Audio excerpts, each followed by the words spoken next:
Question number 1 कहा निम्नलिखित में से किसे मार्स गैस भी कहा जाता है। तो मार्स गैस जो है मीथेन को कहा जाता है। मीथेन गैस का दूसरा नाम जो है मार्स गैस होता है। तो ऑप्शन नंबर सी जो हो जाएगा वह हमारा राइट आंसर हो जाएगा। क्वेश्चन नंबर 2 कहा मीथेन डैश के रूप में भी जाना जाता है। तो मीथेन गैस का दूसरा नाम अभी ही मैंने बताया कि मीथेन गैस को दूसरे नाम के रूप में मार्स गैस के नाम से जाना जाता है। तो ऑप्शन नंबर सी जो हो जाएगा वह हमारा राइट आंसर हो जाएगा।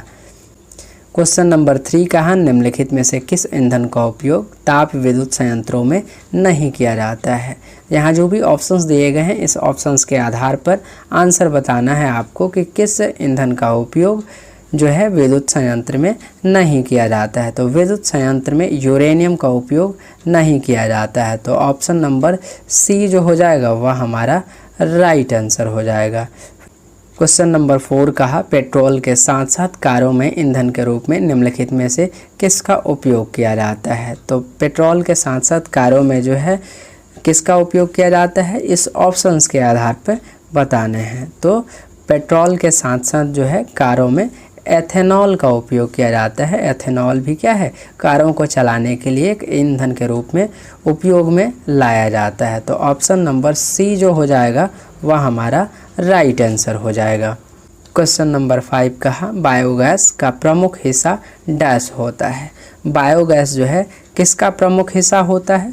तो बायोगैस जो है मीथेन का प्रमुख हिस्सा माना जाता है। तो ऑप्शन नंबर सी जो हो जाएगा वह हमारा राइट आंसर हो जाएगा, क्योंकि बायोगैस जो है वह एक मीथेन का ही अलग रूप है। क्वेश्चन नंबर 6 कहा एक घरेलू गैस सिलेंडर में एलपीजी में डैश संग्रहित की जाती है। तो एक घरेलू गैस सिलेंडर जो होती है उसमें एलपीजी जो होती है वो किस रूप में संग्रहित की गई होती है। तो तरल अवस्था में संग्रहित की गई होती है। तो ऑप्शन नंबर सी जो हो जाएगा वह हमारा राइट आंसर हो जाएगा, क्योंकि घरेलू गैस सिलेंडर में जो एलपीजी गैस भरी होती है वह तरल अवस्था में होती है। 7 नंबर क्वेश्चन कहा रसोई गैस के रिसाव का आसानी से पता लगाया जा सकता है डैश हवा में प्रसार करके। तो रसोई गैस जो एलपीजी के रूप में होती है उस एलपीजी के साथ जो होता है किस गैस का मिश्रण मिला होता है, जिसके लीक होने के बाद हमें पता चल जाता है कि गैस का रिसाव हो रहा है। तो एलपीजी गैस के साथ जो होती है इथाइल मरकैप्टन गैस मिलाया गया होता है, जिसके कारण हमें गैस के रिसाव का पता चल जाता है। इथाइल मरकैप्टन जो होता है जैसे ही हवा के संपर्क में आती है तो हमें लीकेज का पता चल जाता है। तो ऑप्शन नंबर सी जो हो जाएगा वह हमारा राइट आंसर हो जाएगा। 8 नंबर क्वेश्चन कहा बायोगैस संयंत्र से निष्कासित निम्नलिखित में से कौन से ईंधन गैस के रूप में उपयोग की जाती है। तो बायोगैस संयंत्र से निष्कासित की गई ऐसी कौन सी गैस है जो ईंधन के रूप में उपयोग में लाई जाती है। तो ईंधन के रूप में उपयोग में लाई जाने वाली जो गैस है वह प्रोपेन है। तो ऑप्शन नंबर बी जो हो जाएगा वह हमारा राइट आंसर हो जाएगा। 9 नंबर क्वेश्चन कहा ईंधन के 1/3 द्रव्यमान के पूर्ण दहन से उत्पन्न ऊष्मा की मात्रा को क्या कहा जाता है। तो ईंधन के 1/3 द्रव्यमान के पूर्ण दहन से उत्पन्न ऊष्मा की मात्रा को क्या कहा जाता है। उत्पन्न ऊष्मा की मात्रा को ऊष्मीय मान कहा जाता है। ईंधन का ऊष्मीय मान कहा जाता है। तो ऑप्शन नंबर ए जो हो जाएगा वह हमारा राइट आंसर हो जाएगा। क्वेश्चन नंबर 10 कहा निम्नलिखित में से किस जीवाश्म ईंधन में ब्यूटेन मुख्य संघटक होता है। तो यहाँ ऑप्शंस दिए गए हैं, उस ऑप्शंस में से चूज करके बताना है कि किस जीवाश्म ईंधन में जो है ब्यूटेन जो होता है वह मुख्य घटक के रूप में पाया जाता है। तो मुख्य घटक के रूप में जो है एलपीजी गैस के अंदर जो है एलपीजी जीवाश्म ईंधन के अंतर्गत ब्यूटेन जो है मुख्य घटक के रूप में पाया जाता है। तो ऑप्शन नंबर डी जो हो जाएगा वह हमारा राइट आंसर हो जाएगा। 11 नंबर क्वेश्चन कहा निम्नलिखित में से कौन सा बायोमास ऊर्जा का एक स्रोत नहीं है। यहाँ जो भी ऑप्शंस दिए गए हैं उस ऑप्शंस में से चूज करके बताना है कि बायोमास ऊर्जा का एक स्रोत नहीं है। तो बायोमास ऊर्जा का स्रोत जो होता है वो परमाणु ऊर्जा नहीं होता है। तो ऑप्शन नंबर डी जो हो जाएगा वह हमारा राइट आंसर हो जाएगा। 12 नंबर क्वेश्चन कहा मीथेन के जलने पर क्या होता है। तो मीथेन जो है जलता है तो किसका निर्माण होता है। मीथेन जब जलता है तो कार्बन डाइऑक्साइड और पानी का निर्माण होता है। तो ऑप्शन नंबर डी जो हो जाएगा वह हमारा राइट आंसर हो जाएगा। क्वेश्चन नंबर 13 कहा निम्नलिखित में से किसका उपयोग खाना पकाने के लिए किया जाता है। तो किसका उपयोग खाना पकाने के लिए किया जाता है। तो लिक्विफाइड पेट्रोलियम गैस एलपीजी का उपयोग किया जाता है, अर्थात द्रवीकृत पेट्रोलियम गैस का उपयोग किया जाता है। तो ऑप्शन नंबर सी जो हो जाएगा वह हमारा राइट आंसर हो जाएगा।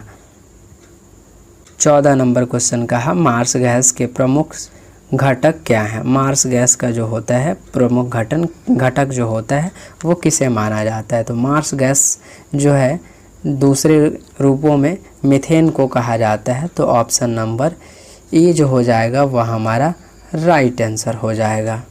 15 नंबर क्वेश्चन कहा प्रचुर मात्रा में उपलब्ध ज्वलनशील प्राकृतिक गैस कौन सी है। इसमें जो भी ऑप्शंस दिए गए हैं उस ऑप्शंस में से चूज करके बताना है कि ज्वलनशील प्राकृतिक गैस इसमें से कौन है। तो ज्वलनशील प्राकृतिक गैस जो होता है वह प्रोपेन होता है। कौन होता है। प्रोपेन होता है। तो ऑप्शन नंबर ए जो हो जाएगा वह हमारा राइट आंसर हो जाएगा।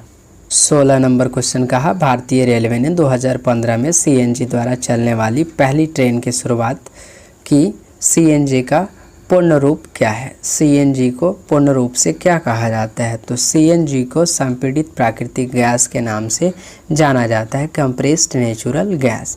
तो ऑप्शन नंबर बी जो हो जाएगा वह हमारा राइट आंसर हो जाएगा।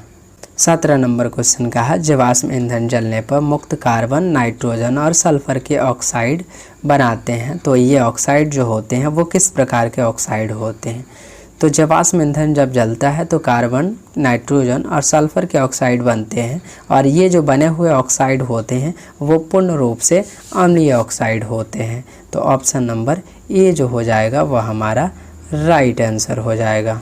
18 नंबर क्वेश्चन कहा डैश का उपयोग मोटर वाहनों में ईंधन के रूप में बढ़ रहा है। किसका उपयोग जो है मोटर वाहनों में ईंधन के रूप में सबसे ज़्यादा किया जा रहा है। तो कंप्रेस्ड नेचुरल गैस का मतलब सीएनजी का उपयोग जो है आजकल मोटर वाहनों में ज़्यादा किया जाने लगा है।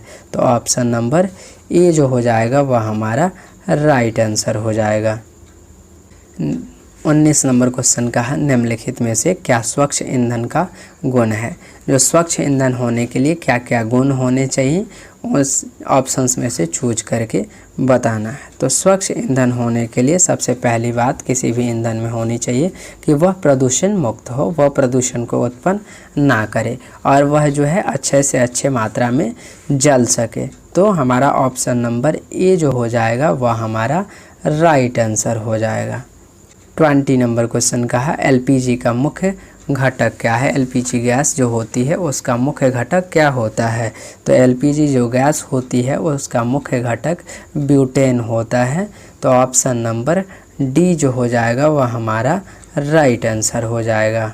21 नंबर कहा डैश का प्रयोग कारों में पेट्रोल के साथ साथ ईंधन के रूप में किया जाता है। तो किसका प्रयोग जो है पेट्रोल के साथ साथ ईंधन के रूप में वाहनों में किए जाने लगा है।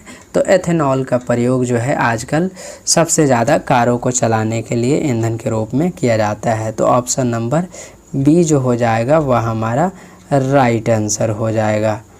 22 नंबर क्वेश्चन कहा दहन की प्रक्रिया में ईंधन की रासायनिक ऊर्जा किस ऊर्जा में रूपांतरण होती है।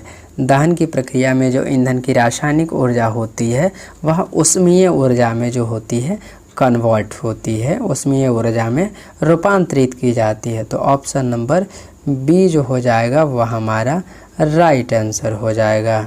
23 नंबर क्वेश्चन कहा निम्नलिखित में से कौन सा ईंधन मानव निर्मित है। यहाँ जो भी ऑप्शंस दिए गए हैं इस ऑप्शंस में से चूज करके देखना है कि इसमें कौन सा जो ईंधन है वह मानव निर्मित है। तो यहाँ जो मानव निर्मित जो ईंधन है वह गोबर गैस है। तो ऑप्शन नंबर बी जो हो जाएगा वह हमारा राइट आंसर हो जाएगा। 24 नंबर क्वेश्चन कहा कोयले की किस किस्म में कार्बन की सर्वाधिक मात्रा उपस्थित होती है। तो यहाँ जो भी ऑप्शंस दिए गए हैं इस ऑप्शंस में से चूज करके बताना है कि कोयले की कौन सी ऐसी किस्म है जिसमें सर्वाधिक मात्रा में कार्बन उपस्थित होता है। तो एंथ्रेसाइट नामक जो किस्म कोयले का जो किस्म होता है जिसमें कार्बन की सबसे सर्वाधिक मात्रा पाई जाती है। तो ऑप्शन नंबर ए जो हो जाएगा वह हमारा राइट आंसर हो जाएगा। 25 नंबर क्वेश्चन कहा ठोस कोयले को तरल हाइड्रोकार्बन में परिवर्तित करने वाली प्रक्रिया को क्या कहा जाता है। तो ठोस कोयले को तरल हाइड्रोकार्बन में परिवर्तित करने वाली प्रक्रिया को द्रवीकरण के नाम से जाना जाता है। तो ऑप्शन नंबर डी जो हो जाएगा वह हमारा राइट आंसर हो जाएगा। 26 नंबर क्वेश्चन कहा कोयला और पेट्रोलियम के दहन का परिणाम डैश के ऑक्साइड के रूप में होता है। तो कोयला और पेट्रोलियम के दहन के परिमाण के ऑक्साइड जो होते हैं वह नाइट्रोजन और सल्फर के ऑक्साइड के रूप में पाए जाते हैं। तो ऑप्शन नंबर बी जो हो जाएगा वह हमारा राइट आंसर हो जाएगा। 27 नंबर क्वेश्चन कहा सीएनजी का मुख्य घटक क्या है। सीएनजी का मुख्य घटक क्या होता है। तो सीएनजी का मुख्य घटक जो है वह मीथेन होता है। कौन होता है, मीथेन होता है। तो ऑप्शन नंबर ए जो हो जाएगा वह हमारा राइट आंसर हो जाएगा। 28 नंबर क्वेश्चन कहा